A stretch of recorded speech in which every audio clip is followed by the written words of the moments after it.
ڕێکخراوی ئاشتی جیهانی بۆ بنیاتنانی مرۆڤ و نیشتیمان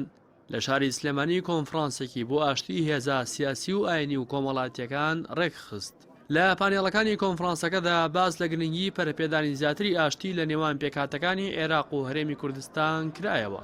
سەرۆکی ڕێکخراوەکەش دەڵێت هەوڵ دەدەن ساڵانام کۆنفرانسانە بەردەوام بێت. پانێلەکە دەرەجەیەکەمە گوتی ئەو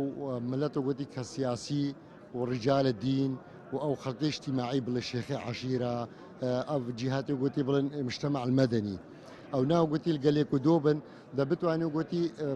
ڕسالەکێ گوتی بشێنن یا ئاشتی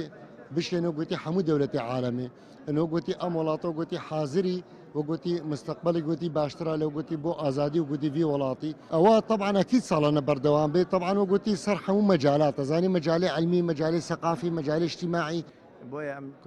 بەشداربوانی کۆنفرانسەکەش پێیان وایە ئەم جۆرە کۆڕ و کۆنفرانسانە ئاشتی و ئاسایش و پێکەوە ژیان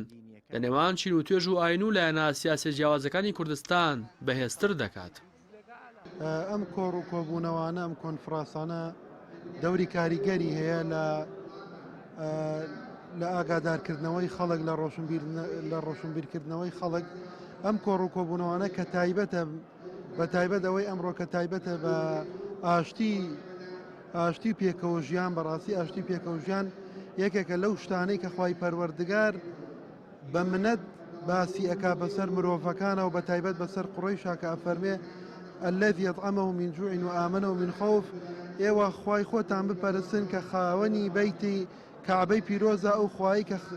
کە منەتی داوە بەسەرتانە بەوەی کە ئەمن و ئاسایشی بەسەرتانە بەرقەرار کردووە بۆیە ئەمن و ئاسایش بە تایبەت پێکەوە ژیان یەکێکە لەو نیعمەتانەی ئەگەر ئینسان چەند لە ژیاندا لایەنەکانی تری کامڵ بێ بەڵام لایەنی ئاسایشی نەبێ لایەنی پێکەوە ژیانی نەبێ ناتوانێت ژیانێکی خۆش بەڕێ بکات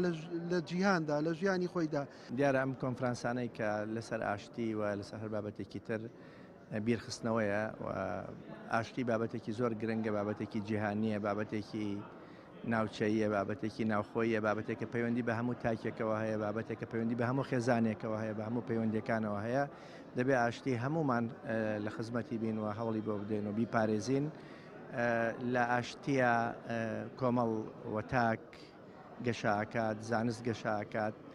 بەبێ ئاشتی هیچ پێشکەوتنێک فراهەم نابێت. بەشداربوان و سەرپەرشتیارانی کۆنفرانسی ئاشتی هێزە سیاسی و ئاینی و کۆمەڵایەتیەکان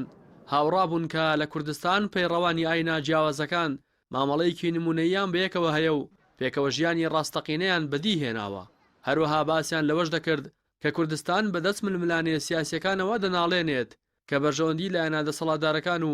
قبول نەکردنی یەکدی چەندین جار ئاشتی و ئاسایش و ئارامی کوردستانی خستووەتە مەترسی گەورەوە. بۆیە دەبێت لە ڕێگەی سەروەری یاسا و دەرهێنانی هێزە چەکدارەکان لە ژێر باڵی حیزب و خستنە ژێر سایە و سێبەری حکومەت و دەستگا فەرمیەکانی هەرێم ئەم مەترسیانە کەم بکرێنەوە. ڕاستی حەمامین کەناڵی ئاسمانی پەیام سلێمانی.